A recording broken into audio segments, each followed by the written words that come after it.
అల్లూరి జిల్లా మారేడుమిల్లి ఘాట్ రోడ్డులో జరిగిన బస్సు ప్రమాద యాత్రికులను మంత్రి రాంప్రసాద్ రెడ్డి పరామర్శించారు. మృతుల కుటుంబాలకు 5 లక్షలు, తీవ్రంగా గాయపడిన వారికి 2 లక్షల రూపాయలు ఎక్స్గ్రేషియా ప్రభుత్వం ప్రకటించిందని ఆయన తెలిపారు. బాధిత కుటుంబాలకు కూటమి ప్రభుత్వం అండగా ఉంటుందని భరోసా ఇచ్చారు. బాధిత కుటుంబ సభ్యుల కొరకు ప్రత్యేక కంట్రోల్ రూమ్ ఏర్పాటు చేశామన్న మంత్రి రాంప్రసాద్ రెడ్డితో మా ప్రతినిధి చిరంజీవి ఫేస్ టు ఫేస్. సింతూరు యాత్రికుల బస్సు ప్రమాదంలో ఈరోజు రాష్ట్ర రవాణా శాఖ మంత్రి రాంప్రసాద్ రెడ్డి గారు ఇక్కడ బాధితులను పరామర్శించడానికి సింతూరు ఏరియల్ హాస్పిటల్కి అయితే రావడం జరిగింది. ఆయన అడిగి అసలు ప్రస్తుతం రోడ్డు దానికి సంబంధించి యాక్సిడెంట్లకు సంబంధించి ఎటువంటి జాగ్రత్తలు తీసుకుంటున్నారు, ఏమేమి ప్రణాళికలు రూపొందించారు అనేది వారి మాటలోనే తెలుసుకునే ప్రయత్నం చేద్దాం. సార్, కర్నూలు ఘటన తర్వాత ఈ ఘటన జరగడం చాలా దురదృష్టకరం.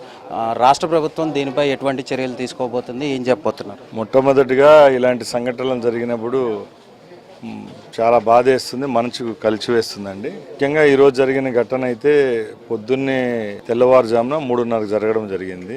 అది కూడా ఘాట్ రోడ్లో సంభవించిన ఘటన ఇది. ముఖ్యంగా ఈరోజు దీనికి సంబంధించిన అధికారులు కూడా దీని మీద ఇన్వెస్టిగేషన్ చేస్తున్నారు. ముఖ్యంగా ఎవరైతే దీంట్లో క్షతగాత్రులు ఉన్నారో ప్యాసింజర్స్ అయితే పొద్దున్నే గాఢ నిద్రలో ఉన్నప్పుడు జరిగింది కాబట్టి ఒక అంచనాకు రాలేకపోతున్నాం. ముఖ్యంగా మాకుండే ప్రాథమిక సమాచారం ప్రకారం ఘాట్ రోడ్ల కర్వ్ వల్ల ఈ కొత్త రోడ్డు కాబట్టి డ్రైవర్ కూడా కొంచెం దీన్ని గ్రహించలేక యాక్సిడెంట్ జరిగిందని ఇప్పటి వరకు ఉన్న నివేదిక ప్రకారం మాకు తెలుస్తూ ఉంది. ఇంకొకటి ఏంటంటే, ఇప్పుడు ఈ యాక్సిడెంట్లో ఎవరైతే ప్రాణాలు కోల్పోయారో వాళ్ళకి ప్రభుత్వం ద్వారా ముఖ్యమంత్రి గారు ఇప్పటికే 5 లక్షల రూపాయలు ఎక్స్గ్రేషియా ప్రకటించడం జరిగింది. క్షతగాత్రులకు కూడా 2 లక్షల రూపాయలు ప్రభుత్వం ఇస్తా ఉంది. కేంద్ర ప్రభుత్వం నరేంద్ర మోడీ గారు కూడా 2 లక్షల రూపాయలు ఈ సంఘటన తెలుస్తాన వెంటనే స్పందించి కుటుంబాలకు ఇస్తామని చెప్పడం జరిగింది.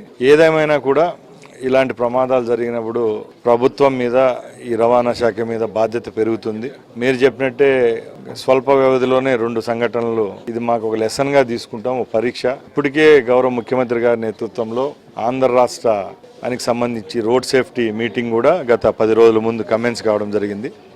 దాంట్లో కూడా ఎక్కడ రాజీ పడకుండా ప్రమాదాల నివారణే ఒక మోటోగా పెట్టుకొని ప్రభుత్వం అలాగే రవాణా శాఖ పనిచేస్తుందని ముఖ్యమంత్రి గారు కూడా చెప్పడం జరిగింది. ఎక్కడైతే ఎక్కువ యాక్సిడెంట్లు జరిగే రోడ్లను కూడా జిల్లాల వ్యాప్తంగా, డివిజన్ల వ్యాప్తంగా గుర్తించి రేపు రాబోయే కాలంలో కూడా ఇలాంటి ఏ విధంగా నివారించాలో చర్యలు అయితే గట్టిగా ఉంటాయి. సార్, ఇప్పుడు ఈ డిసెంబర్ నెలలో మన్యం జిల్లాలకు ఎక్కువ పర్యాటకుల తాకిడి బాగా ఎక్కువగా ఉంది. ఇటు అరకు చూసుకున్నట్లయితే అరకు, మారేడుమిల్లి ప్రాంతంలో వ్యూ పాయింట్ల కోసం రావడం జరుగుతుంది. అంటే ఏజెన్సీ ఏరియాలో ఎక్కువ కరువు రోడ్లు, ఘాట్ రోడ్లు ఉండడం వల్ల ఎక్కువ దూరాల నుంచి, సుదీర్ఘ దూరాల నుంచి కర్నూలు, ఇతర ప్రాంతాల నుంచి వస్తున్నారు. వారిపై ఇక్కడ లోకల్గా ఏదన్నా కొంత అవగాహన కానీ అన్న కల్పించడం మంచిదంటారా? ఏం చెప్తారు దానిపైన? మొట్టమొదటిగా ఇలాంటి సంఘటనల కారణం ఏంటంటే, కొత్తగా ఈ ప్రాంతాలకు వచ్చే టూరిస్ట్ బస్సులు ఏవైతే ఉంటాయో ఆ బస్సులకు సంబంధించిన బస్సులు ఫిట్గా ఉన్నా కూడా దాంట్లో ఎవరైతే డ్రైవర్స్ వస్తారో వాళ్ళు కొత్తగా ఉంటారు ఈ ప్రాంతానికి. రెగ్యులర్గా ఆర్టీసీ బస్సులకు సంబంధించి డ్రైవర్లకైతే ఈ రూట్స్ మీద అవగాహన ఉంటుంది. కొత్త వారికి రోడ్ల మీద అవగాహన ఉండకపోవడం, అలాగే ఘాట్ రోడ్లు కావడం, అది మార్నింగ్ 3:30, 3:40 అంటే ఆ టైంలో మంచు బాగా కురిసే టైమింగ్ది, కొద్దిగా మంచు కూడా ఉంటుంది. ఈ ఫాగ్ ఉండడం వల్ల కూడా ఈ ప్రమాదాలు ఎక్కువ జరుగుతాయండి.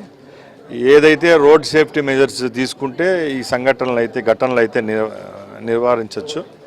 తప్పకుండా ఈ ప్రభుత్వం ద్వారా అయితే రాబోయే కాలంలో ఇలాంటి సంఘటనలు పునరావృతం కాకుండా చర్యలు అయితే ఉంటాయి. బస్సు ప్రమాదంలో బస్సుకు ఫిట్నెస్, డ్రైవర్లకి లైసెన్స్లు అన్నీ పర్ఫెక్ట్గా ఉన్నాయని మీ దృష్టికి అన్న వచ్చిందా? దానిపైన అన్న మీకు ఆరాధిస్తున్నారు. మొట్టమొదటిగా ఇది చిత్తూరు ఆర్టీఓకు సంబంధించి రిజిస్టర్ అయిన బస్సు అండి. ఇది టూరిస్ట్ బస్సు. ఇది అంటే టూరిస్ట్ బస్సు అంటే మీ అందరికీ తెలుసు, రెగ్యులర్గా ఒక రూట్లో తిరిగే బస్సు కాదు, ఎక్కడైనా తిరగచ్చు పర్మిట్ ఉంటే. అందుకే ఈ ప్రమాదంకు ఆ డ్రైవర్కు అవగాహన లేకపోవడం వల్ల ఆ ఘాట్ సెక్షన్లో జరిగిందని ఒక ఫస్ట్ ప్రిలిమినరీ రిపోర్ట్ రావడం జరిగింది. బస్సుకి అయితే ఇప్పటి వరకు అయితే అన్ని కరెక్ట్గా ఉన్నాయని అధికారులు చెప్పారు. మళ్ళీ ఒకసారి రీచెక్ చేసుకోమని చెప్పాము.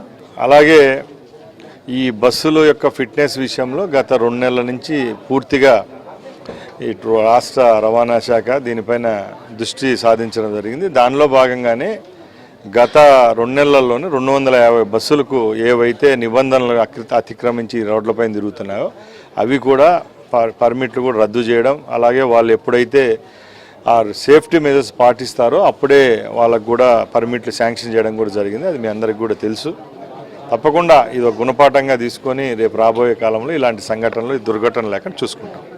అయితే రాబోయే రోజుల్లో ఇలాంటి ప్రమాదాలను పునరావృతం కాకుండా అన్ని భద్రతా చర్యలు తీసుకుంటామని చెప్పడం జరిగింది. అలాగే చనిపోయిన బాధితులకు 5 లక్షలు, అలాగే గాయపడిన వారికి 2 లక్షలు, స్వల్పంగా గాయపడిన వారికి 50,000 ఎక్స్గ్రేషియా ప్రకటించడం జరిగింది. అలాగే బాధితుల కోసం ప్రత్యేకించి ఒక కంట్రోల్ రూమ్ని ఏర్పాటు చేసి వారి కోసం ఒక ప్రత్యేకమైన కంట్రోల్ రూమ్ ఏర్పాటు చేసి ఒక నెంబర్ని అయితే ఏర్పాటు చేయడం జరిగింది.